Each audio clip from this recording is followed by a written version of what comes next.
Good morning.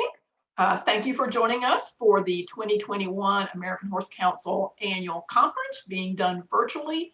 I'm sorry we can't be together and at least see each other, but we'll make the best of this virtual experience again this year. I'm Julie Broadway, President of the Council, and we're delighted to have you for Day 3, which is called our Industry Sector Day. So I'd like to remind you that when we do our economic impact study, the data is broken out into the 4 sectors. They are recreation, competition, racing, and working horses. So we have a session for each of those sectors today. And we're going to kick it off with our Recreation, Trails, and Land Use Committee, which will be focusing on that recreation sector. Now, I've got a few opening remarks, but before I do that, I'm going to test my luck with the gods today and see if I can screen share and show you a little promo from one of our sponsors. This is Karen, and this is her land. She's been here a long time, along with Mojo. The first fence post went up here. Now there's 5,000 of them. After the storm, she started the cleanup here. And when she needs some peace and quiet, she always finds it right here. This is more than just land, it's home. Karen runs with us on a John Deere 3E Series tractor, because who says a day's work has to take all day? Nothing runs like a deer. Search John Deere 3E Series for more. Okay, so a word from our sponsor at John Deere, and of course, AHC members get some pretty good discounts from John Deere, so I encourage you to take advantage of that. So with that, let me talk a minute about the recreation sector. Did you know that in the US, we have 7.2 million horses, and 3.1 million of those horses are used in the recreation sector? More than 10%, or nearly 13 million households, are trail riding. And of that, the vast majority, or 87% of those, use public lands. So this is a really important committee that does some great work. And Brian, if you'll give me just a second, I'll share my screen and get your slides up for you. I want to say a special thanks to our new committee chair, Gene Liggum from the Michigan Horse Council. You may recall Craig Huffines from the American Quarter Horse Association had chaired this committee, and with his departure from that organization, Gene graciously agreed to step up and take on this role, and she's a perfect person for this because she's been an advocate for trails for a long, long time. With Craig's departure, we're also pleased to welcome a new committee member, and that's Ward Stutz from the American Quarter Horse Association. So thank you for all of you who are offering your time and talents to this thing. Hang on one second, Brian. Let me get my slides up here. So Gene, you get the entire first committee in the first annual meeting, 100%. That's wonderful, and I want to welcome all of those folks. Monica, Holly Groshek, Gwen Wills, Randy Rasmussen, and Ward Stutz, our newest member. Welcome, and I'm so happy that we've got all of you here. Yep. Yes. Thanks, Gene. Because this is my first time, I want to remind myself and everybody else about the committee charter: to monitor legislation that may impact access and quality of trails, protect and preserve open space, conservation, recreation, and multi-purpose public land, identify and prioritize concerns and opportunities, evaluate related information, and determine actions or activities that may be appropriate. That is our charge. And so with that, perhaps we can proceed to it actually is the 3rd item on our agenda. Are we ready for that? Yes, the slide is up. That's perfect. And just for everyone's information, we'll be reviewing the minutes during closed session at the end of the program. Yes, thank you. Okay. How to spend $9.5 billion. GAO Act implementation and grant update. And our special guest this morning is Brenda Yankoviak. Did I say that right, Brenda? Yes, that was great. Okay. Brenda serves as the National Trails Program Manager for the U.S. Forest Service. Based out of Lakewood, Colorado, she has over 20 years of experience working for the Forest Service in Recreation and Trail Program Management. She has been fortunate to have experience working at all levels of the agency, from the field to the national level, and in the beautiful state of Minnesota, Montana, Idaho, Washington, and Colorado. Brenda holds a bachelor's degree in anthropology from James Madison University and a master's degree from the University of Montana, Missoula in recreation resource management.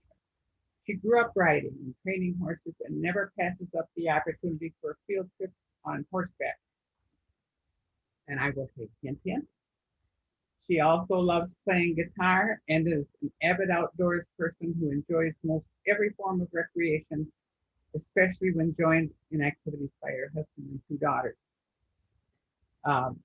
As background for Brenda's discussion, on June 3rd, the administration announced $2.8 billion in projects and grants authorized by the GAO Act. And we have a link to that. Or we will have, do we have a link to that up, Brian, or is it something that we'll put up later? Yeah, we'll share that with the committee following the meeting. That's just background on information that the agencies have been offering with the respect updates on the grants. But Brenda's going to talk about that in more detail. Okay. That's just for our purposes. Okay. So we welcome Brenda this morning, and I will turn it over to her for her presentation. Great, thank you. Okay, let me get to sharing my screen here.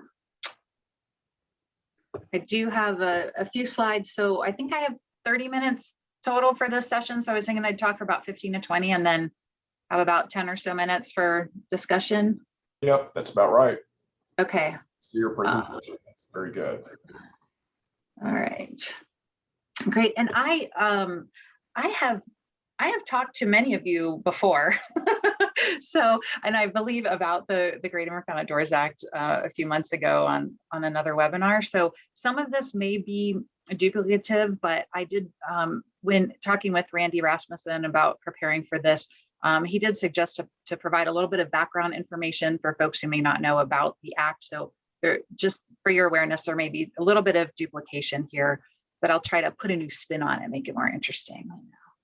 Keep you on your toes. Okay, so what I'm going to talk about today is just provide a little bit of a background about the Great American Outdoors Act, the Legacy Restoration Fund, which is specifically for deferred maintenance. There's another fund that was also that's part of the Great American Outdoors Act that's fully authorized, the Land and Water Conservation Fund, which is for being able to purchase land to put into conservation for conservation purposes, but I'm focusing on the deferred maintenance piece of it. And then I'll give you an update about what implementation is looking like for the U.S. Forest Service, and then close with a few slides about kind of how you all can be engaged in the process. So before I go into that, just some of you may have seen this, but just another reminder, because this is pretty key when we're talking about funding programs and about Great American Outdoors Act implementation, to understand the structure of the agency and how information flows and how the project proposals flow, and where you can best engage to get in for project proposal ideas. So we have 4 main levels of the agency, and the ranger districts, that's where the rubber hits the road. So that's where you'd probably be really talking with folks about specific trails or trail issues or different opportunities that you'd like to see. And then we have the forest level. There's multiple ranger districts per forest or grassland. And then we have 9 regions across the country. And the next slide will show the geographic regions that we're broken into.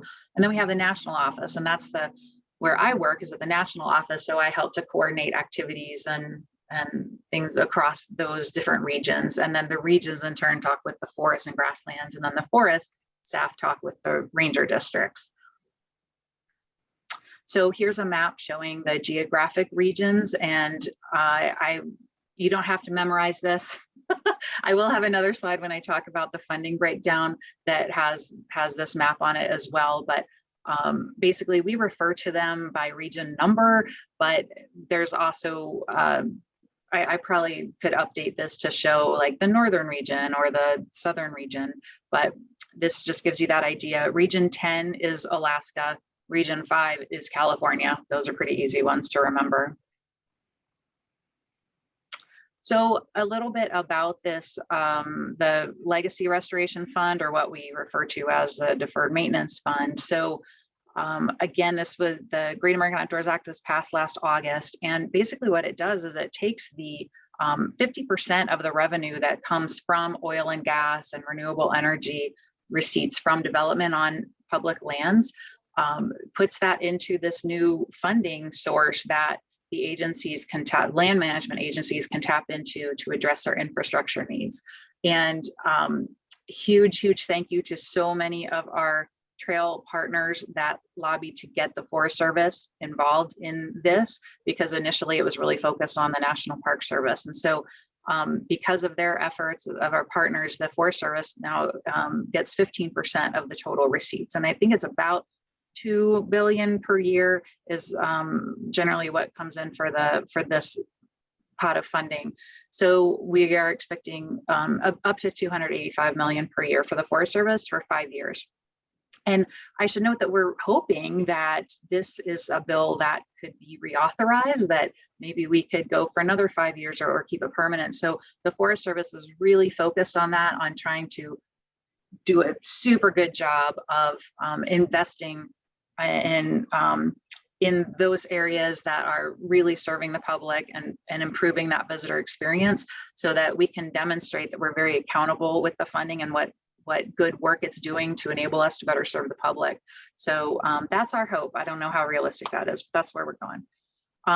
The cool thing about the Great American Outdoors Act funding, well, there's a lot of great things about it, but it's also considered know your money. So whereas normally in our appropriations, what we get from Congress every year, that money, turns into a pumpkin on September 30th at midnight, and we can't use that anymore.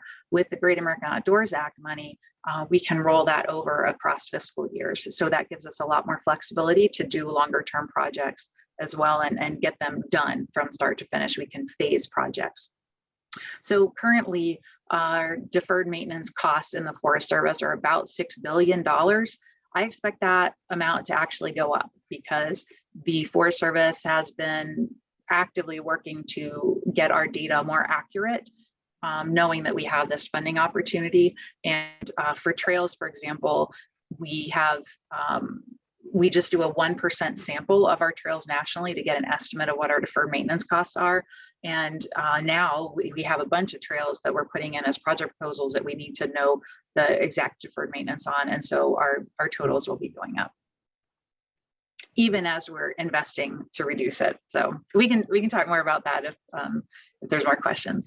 And I've used this term deferred maintenance a couple of times, so I thought it was worth just defining that. Basically, deferred maintenance means any maintenance that wasn't done when it was supposed to have or when it was scheduled. So it's been deferred or put off to a future date. And obviously that's not an ideal situation to be in. The reason that we're often in that situation is because we don't have the resources to adequately keep up with all of the annual maintenance that needs to be done every year. And again, partners, especially, a lot of the horse organizations, Backcountry Horsemen America, they're instrumental in helping to maintain our trails and get a lot of the annual maintenance done, which means like clearing logs out of the trail, clearing out water bars that are filling in with dirt, brushing back the trail, those kinds of things. But we still can't keep up with all of the 159,000 miles of trail that we have. So then if that maintenance isn't done in the year that it's supposed to be, then that's considered deferred. And then it gets harder to bring that trail back up to standard once it starts to fall behind. So that's where the Great American Outdoors Act funding is so key to help us get back on track. And then we can, hopefully keep up with annual maintenance.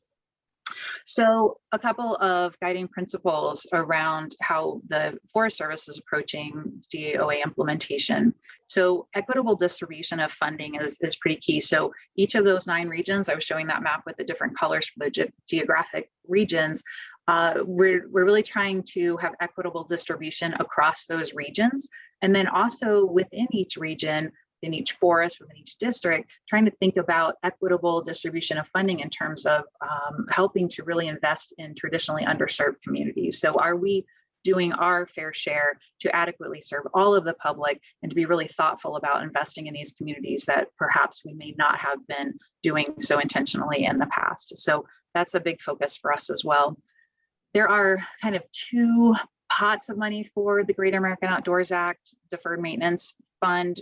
The way we conceive of it with the Forest Service, we have a national competition that each region, so the districts yard up their proposals to the forest, you send them to the region, who then submit them to the Washington office. So along the way, there's multiple levels of prioritization. And then once they get to the Washington office, all of the regions are competing against one another for projects to be funded. So 60% of our total funding amount from GAOA is in this national competition. Of that 285 million, 40% is retained for each region to make their own decisions, their own regional prioritization process, and fund those projects. So the 40% of that 285 million is distributed across those 9 regions based on a couple of different factors. They don't all get the same amount of money, but then within each region, that's where they can pretty much guarantee that they'll be able to fund that. So a couple of things when we're looking at projects and what are successful, certainly reducing deferred maintenance is key. Again, showing accountability with the funding that we're getting from Congress, that we're really making, making investments and improvements on the ground. And again, visitor access and improving the visitor experience are key. So we're trying to, especially these first couple of years, really focus on projects that are highly visible and will have an immediate benefit to the public. Contributing to the rural economy is obviously another piece. Another important piece is leveraged funding. So part of this is because with the Forest Service, we're looking at this of implementing GAOA in a shared stewardship model. So meaning that we are working hand in hand with our partners and other organizations and volunteers in identifying projects and implementing projects. And so our funding can go much further that way as well. And so I have a slide coming up where I'll show how much leveraged funding is being contributed in addition to our GAOA funds, and it's pretty significant. And that's again where partners like yourselves really come in, and that could be either with actual cash, or a lot of times it could be non-cash contributions, say staff time that is working on these projects, and in-kind contributions, so volunteer hours. So that all counts as leverage funding. Some timelines. So right now, the FY21 project funding, we've received that from Congress. We've been given those funds, and those have all been allocated out to the regions, and those are all now available for our FY21 projects, fiscal year 21. And just to clarify, fiscal year for the Forest Service or for the government is October 1 through September 30. So we are in fiscal year 21 through September 30, technically. So, and I'll talk more about the FY21 piece here in a little bit. FY22, those projects we've also already selected. So through that national competition and then through the regional prioritization process, those were selected last, gosh, time flies. December, January, please don't quote me on that, but recently that we did do that process as well, that evaluation process, and identified what the Forest Service thinks are the top priorities nationwide. So we've got that in our FY22 budget justification. Our budget justification we have to put in every year around this time, the last couple of months, that basically is talking about what we would like our budget to be for the for the following year, and then that helps to inform the president's budget as well. And so you'll see that if you look online and in the budget justification, but that just means they're proposed. So it still needs to go to basically, and you can see on the bottom of the slide, the Forest Service proposes what we think are our top priorities. Then they go to the Department of Agriculture, where the Secretary's office puts their spin on it. Then it goes to the Office of Management and Budget, or OMB, and then ultimately to Congress. So each step of the way, there can be some tweaks, some projects pulled out, some other ones pulled forward. So for the most part, I would assume it'd be fairly, fairly what you see in the budget justification with some tweaks. And then for fiscal year 23 projects, so we're looking 2 years out now, those project proposals are due from the forests up to the regional offices in July 11th of this summer. So then the regions will have a few months to, or maybe a month, I think it's August, till the end of August. So forests submit their FY23 projects by July, and then the regions have another month or so to prioritize those. And then they need to submit those up to the Washington office by August. And then the Washington office will have until October 1st to do the national competition of selecting projects. One thing that we're doing differently this year, lesson learned from last year, is that national competition, we're running that first, that 60% of the 285 million, running that first so that each region knows what projects are likely to get funded. And then each region will identify how they want to spend their 40% pot. So hopefully that makes sense. But so, public engagement can continue up through October because the regions have until the end of October to determine how they're going to spend their own pot of money that doesn't need to go to the national competition.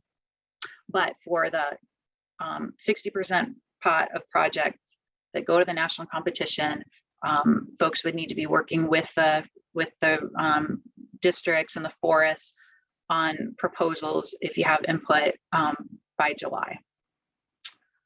So this is a synopsis of the total funding results. So this is all asset types for fiscal year 21. That just shows kind of the general breakdown by region. And again, you can see we're trying to be overall equitable. Region 10 is a much smaller, much different region than than the others. And so that's probably why they're showing that lower dollar amount, because relatively speaking, that's quite a bit of money for them. And so let's talk a little bit about trails specifically. So this chart on the left shows that it's kind of hard to see the little dots, but basically trails and trail bridges account for 14% of the total fiscal year 21 GAOA funding that was awarded for projects. And then this table on the right here shows the breakdown, the number of trail projects and bridge projects by region, and then the total funding amount, and then the leveraged amount. Region 4, there's some glitch there. And so my apologies, I didn't notice that until first thing this morning when I plopped this slide in, but we'll get that fixed, but I think it might just be a typo. So regardless, you can see that, there's more funding leveraged than GAOA funding. Again, I'm not sure how much of that mistake is in Region 4, but it's pretty close. We're almost doubling our GAOA funding through leveraged funds. So it's pretty phenomenal. And then all of these projects are things on top of what we would normally be able to do with our program, right? This is all funding that is now paying for staff to be able to, additional staff to be able to implement additional work. So this is all completely value add work getting done on the ground. This is another slide that shows kind of the relative funding amounts per region and the relative leverage funding amounts. And again, we just cut off Region 4 at 14 million for leverage funding. But again, I'll figure out what the deal is with that. So you can see that there's quite a difference in how much funding, say, Region 1 versus Region 9 is getting for fiscal year 21 for trail and trail bridge projects.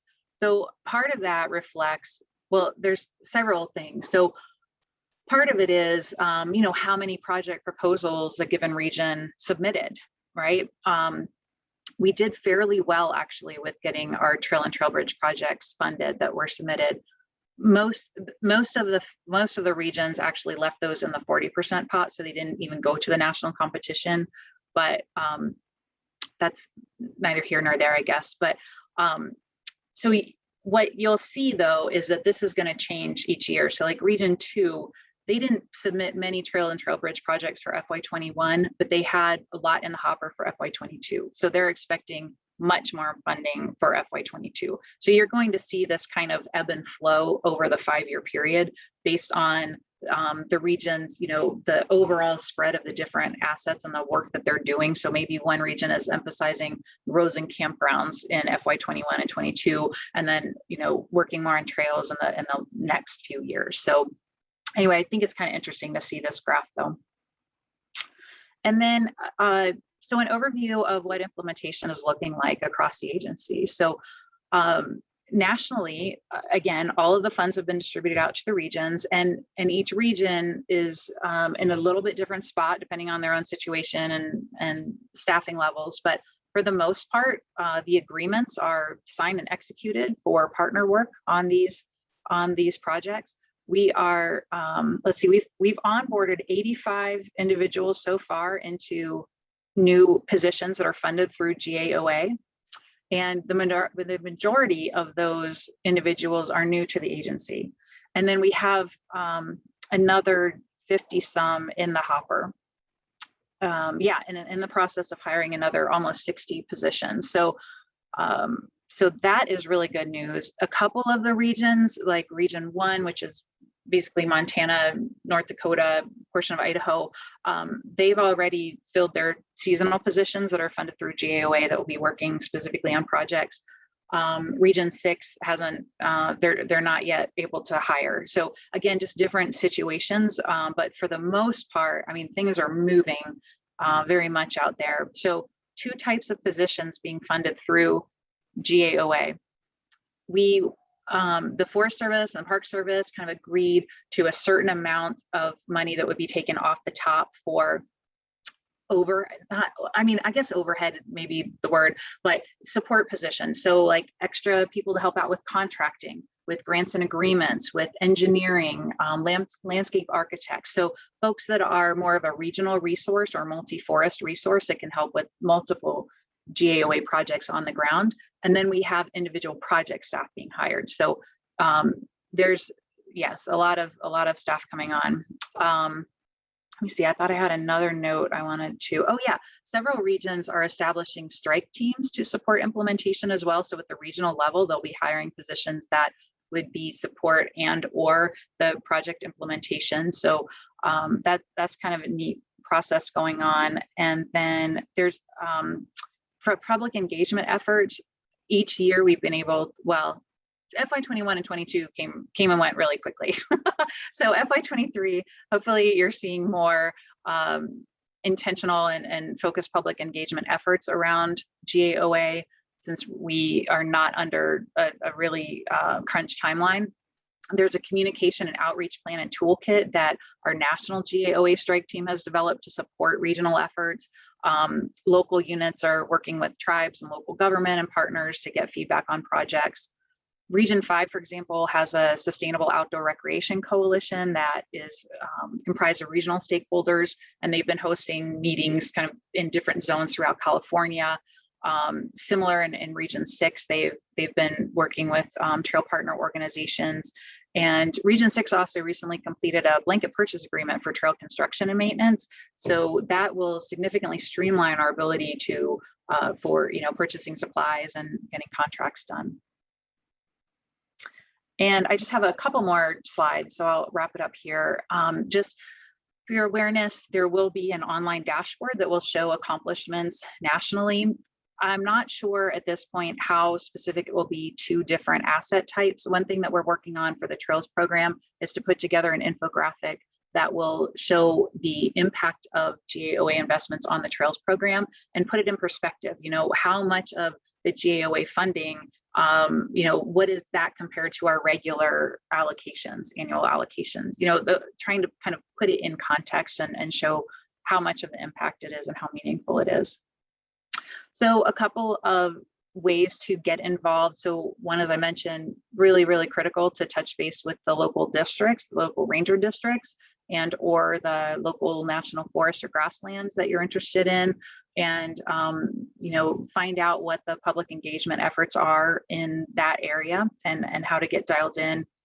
Finding opportunities to leverage funding, because the leveraged funding is a big factor in helping to boost the score of the projects in the national competition.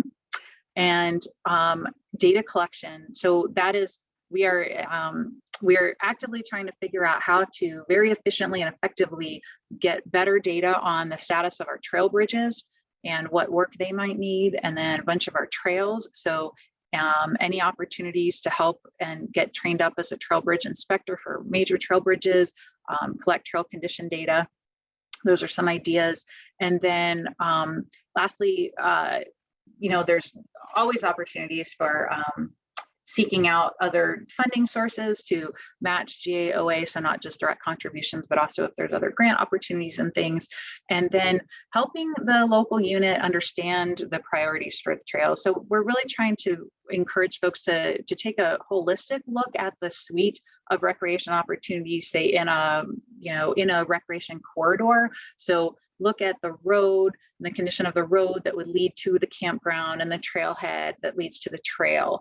And so think about, that whole area, because if we have a trail that we're spending, $500,000 to get in really great condition, but the road is in awful repair, then what good is that? So really trying to look at that suite of opportunities. So encourage you when you're talking folks to encourage them to be thinking about that in a bigger picture sense. And then also just in that notion of helping to see if this could be a longer term funding source, helping to share stories of successes of GAOA. And if there's anything that I can do to help with that, to provide information, if there's specific information that you think would be really helpful for the Washington Office Trails program to put into an infographic, I am all ears, because that's what I'm really trying to do is help tell our story so that others can help tell our story as well. So that is the end of my presentation. Very good. Thanks, Brenda. We have a couple of questions that have popped up in the chat. So let's try to tackle those. The first one says, could you just confirm the 40% of GAOA funds to be spent by regions won't go through the department, OMB, and Congress for approval? Oh, so good point. So actually the whole list will, yes. So that's a good question. So once we find out, so the national competition, then we have our list, and then the regions will do their 40%, come up with their list, and then we combine it all. So Congress wanted to see one list nationally for each agency. So the 40% projects are meshed in with the 60% projects at the end of it all, to then be put into our budget justification that then will go through the department, OMB, and Congress for approval. So there could be some tweaks along the way. Okay, great question. Thanks for asking that, Randy. The next question says, could you share any anecdotes about your agency's experience leveraging volunteer service in the area of maintenance? Yeah, let's see. And I actually, in prep for this, I asked each regional trail lead just to give me a synopsis of kind of what it's looking like in the area. So for example, let me find Fish Lake National Forest. So their forest submitted 3 project proposals, all were funded. One was a non-motorized trail maintenance project. And let's see, relying on multiple partners. So Southern Utah University is providing interns who are engaged in some of the trail work. Then there's a youth corps that is actually going to be implementing a lot of the trail work. And so all of that would count as, volunteer time and leveraged funding when you convert. It's about $25 an hour for volunteer time. And then they're also working with the local county, submitted a separate grant proposal to Utah State University for additional trail maintenance funding. And they're using the GAOA funding that the forest received as a match to what the county is requesting through the grant.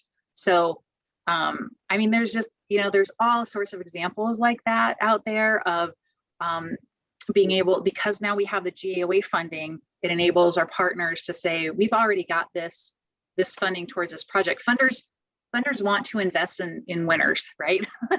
They want to invest in things that already have some funding. And so if having that GAOA funding enables others to seek out other funding sources that maybe the Forest Service isn't able to apply for. And the counties, especially rural counties, have some really neat opportunities through the, what is it called? The Office of Rural Development. Is that what it's called, Brian? I see you nodding your head. I just sent an email out about this. Part of the food chain there, definitely. Sounds Yeah. So, there's just some different, and like National Forest Foundation funds. So I actually have a presentation shortly after this where I'll be talking about the National Forest Foundation, which is, they have a matching awards program. And basically the Forest Service puts money into a cost share agreement with National Forest Foundation. They're kind of our chartered organization to help with fundraising. And then they administer a grant program that only nonprofits and universities and tribes can apply for. And they have to bring a one-to-one match. So if they're asking for $25,000 for a project to do trail work on a district, and of course they have to have a letter of support from the local district where they apply for it. But let's say they get 25,000, well, then they have to match that with $25,000 of either volunteer labor or staff time contributed, and the GAOA funding can be a piece of helping with that. As well. great. Well, Brenda, just so you know, later in the program, we're going to be talking about the Recreation Not Red Tape Act. This is a piece of legislation that's come up during the past several Congresses. And one of the hurdles we've had to jump is the fact that the volunteer aspect is usually scored as a relatively high expense. So that's been a problem in moving the legislation forward. But it sounds like you've actually been able to monetize those volunteer hours. I hear you correctly, it's $25 per hour. Yeah, it's the Department of Labor. Randy may know the exact amount. It's like $25.68 or something. It's the right ballpark, yeah. Yeah. Have a lot of agency costs and time and resources and training volunteers. That's some other pushback we get on some of these issues. So, and I would love to hear the presentation on the Recreation Not Red Tape, because I've heard about it, but don't know the details of it. Certainly, volunteers, I think there's a conception out there that, it's free labor, and very much volunteers are critical to our trail program. They do take a lot of work to get trained up and to, provide oversight. And there's also not consistent, because they're volunteers, you don't get consistent levels of work from them. So sometimes we do have to go back with our actual trail crew, or maybe with a youth corps crew that's really trained up, and kind of fix up what, volunteers may not have done exactly right. Or maybe they didn't finish. So there's definitely a critical amount of staffing time and staff people that we need in order to adequately engage partners and volunteers, for sure. If that's what you're asking, Brian. Yeah, it is. And, you've given us a lot of new information in that respect. We've got a youth summit late next week, and this is information we could share with some of our youth groups about how they can get involved. So that's good to know. Yeah. And one of the things that we're trying to do through the 10-year trail challenge, which again is, I think it's good program management, I'd want to focus on it anyway, is helping to kind of move the trail program into being seen as more of a professional type program. It does take a lot of training and skill.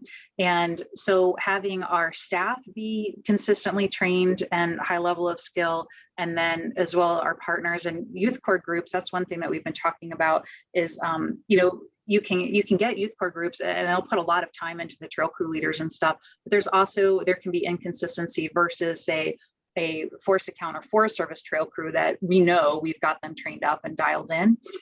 So we're looking at we're looking at establishing some core competencies for trail training for the different types of positions. So if you're a trail crew leader, these are the core competencies you need to have. If you're a trail crew member, if you're a program manager. So that's something that we're looking that will apply not just the Forest Service, but it's an interagency, multi-partner effort that we're just embarking on.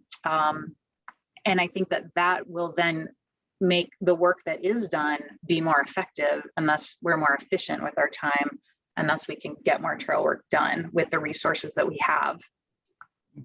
Right, very So good. Thank you.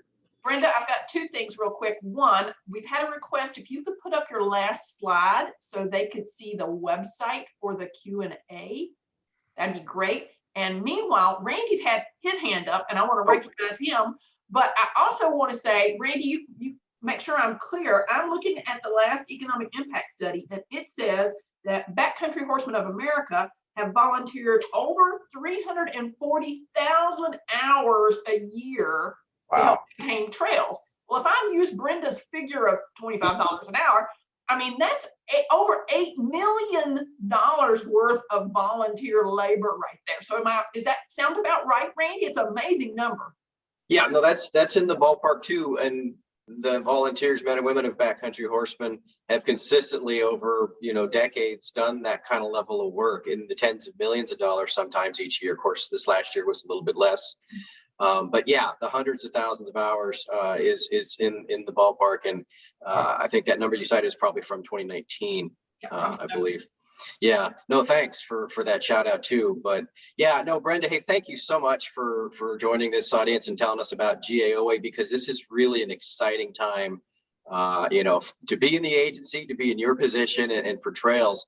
First of all, I want to say I'm really saddened to hear that Chief Christensen's retiring. Yes. She is a trails champion. And so, she's been at many of our trails forums and has taken a keen interest. She's launched again that 10-year trail challenge that you mentioned. Yeah, we're just really saddened to hear that she's retiring early because she's been a champion.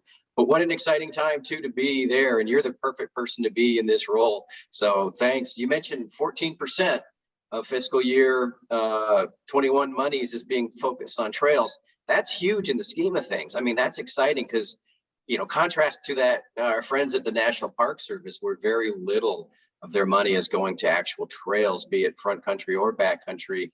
We're hoping to see the Park Service shift a little over time. We know they have some compelling reasons why they want to have really front country showy projects to convince members of Congress this is great. But you guys jumped on the trails, are doing it very strategically.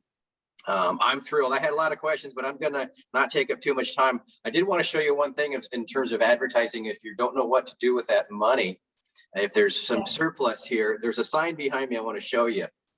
I don't know if you can see the whole thing. Yes. But yes. It says horse trailer parking only. Yes. And that's something that's critical and need, that's tied to that holistic approach you mentioned of the roads, the trailheads, and the trails itself. And this is the sign on the Red Rock Ranger District in Sedona that I was thrilled to see when I was there in a dedicated area, which we don't have a lot of. So I'm always challenging our people to find a way to tie all these things together, and especially the trailhead needs, because if we can't stay at the trailhead or we can't be guaranteed parking, as that means that people just don't come with their trailers or might be forced to turn around if they can turn around to go somewhere else. So always thinking about how to package these things in a broader sense. And I'd love to see thus funding, especially for my region, Region 6, in terms of the, matching funds much higher. And I'll talk to you later perhaps about how that's different and how that fluctuates over the years and why Region 4 is doing so well with being able to match funds when other regions seem to be lagging. But I'm sure there's lots of good reasons for that.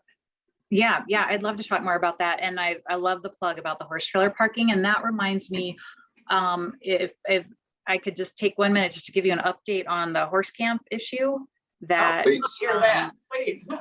I believe it was with many of you that we'd spoken about that before. So we have this is a trails program and a develop direct program kind of combined issue to be looking at, as what you all had brought to me a couple months ago, that a lot of non-stock users are camping at stock use sites and taking up those spots. So we've pulled together a kind of a white paper that it basically summarizes what the issue is and then provides a whole host of some best practices to help.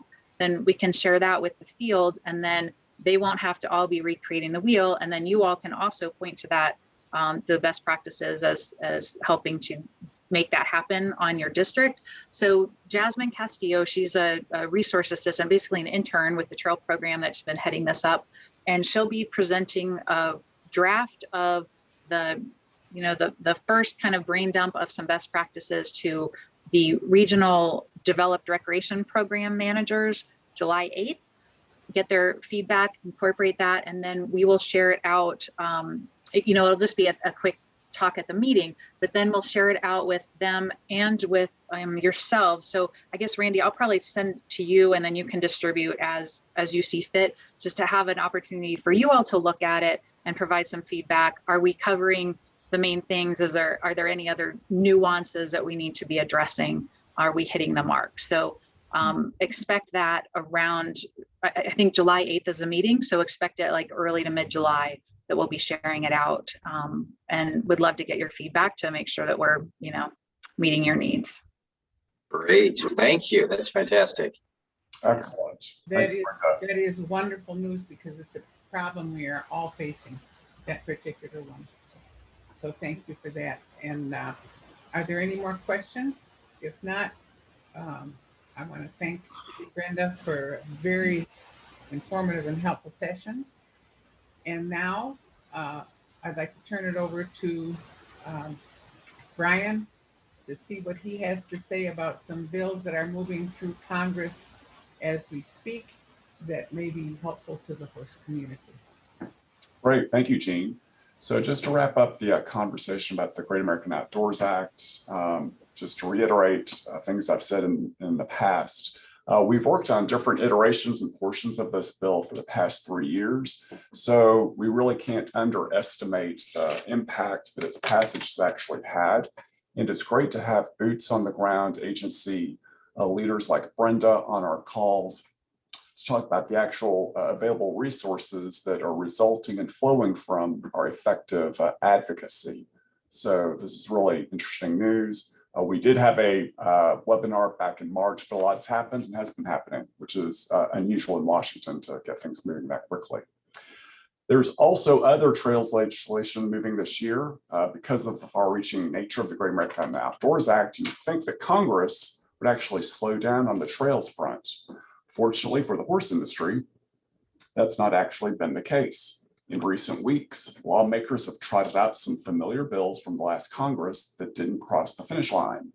On April 21st, Senators Martin Heinrich of New Mexico and Shelley Moore Capito of West Virginia reintroduced the bipartisan Simplifying Outdoor Access for Recreation Act. We call this the SOAR Act for short. This bill would streamline the permitting process and provide several flexibilities. This includes a direction to the agencies to eliminate duplication. It would allow guides and outfitters to engage in other activities that are, quote, substantially similar to the activity defined in the first permit. And the bill would combine multiple permits for a single trip when it involves activities taking place in public lands administered by multiple agencies. It would also improve transparency by requiring agencies to notify the public when new recreation permits are actually available. This would provide quick response times to applications. Notably, the bill outlines provisions that apply to multiple federal land management agencies. These include the National Forest Service, the National Park Service, the Bureau of Land Management, the National Wildlife Refuge System, and the Bureau of Reclamation. The bill so far has gained 14 co-sponsors and been referred to the Senate Energy and Natural Resources Committee. Please note that the AHC will be talking about the SOAR Act with staff from the office of Senator Shelley Moore Capito of West Virginia during a youth group summit that we are hosting on June 24th. We will also be launching a grassroots campaign to get this bill to have more co-sponsors. Moving on to the R&R Act, which we talked about briefly earlier, this is more good news on the trails front. On May 27th, Senator Ron Wyden of Oregon and Congressman Blake Moore of Utah reintroduced the bipartisan Recreation Not Red Tape Act of 2021. Like the SOAR Act, this bill would streamline the permitting process within the Forest Service and BLM and also promote volunteerism to address backlog maintenance projects. According to Wyden's office, the bill actually incorporates the text of the SOAR Act, thereby creating another track for us to advance the streamlining issue. So far, the R&R Act has been referred to the Senate Energy and Natural Resources Subcommittee, And as of yesterday, we had no co-sponsors on the R&R Act. So we'll probably fold that into the same grassroots message as the SOAR Act. And very important that we actually have 2 tracks to advance that objective. So Jean, that's the end of this portion of legislative development. I've got a last minute bill that's popped up. If we can talk about that and other business, if there's time for that.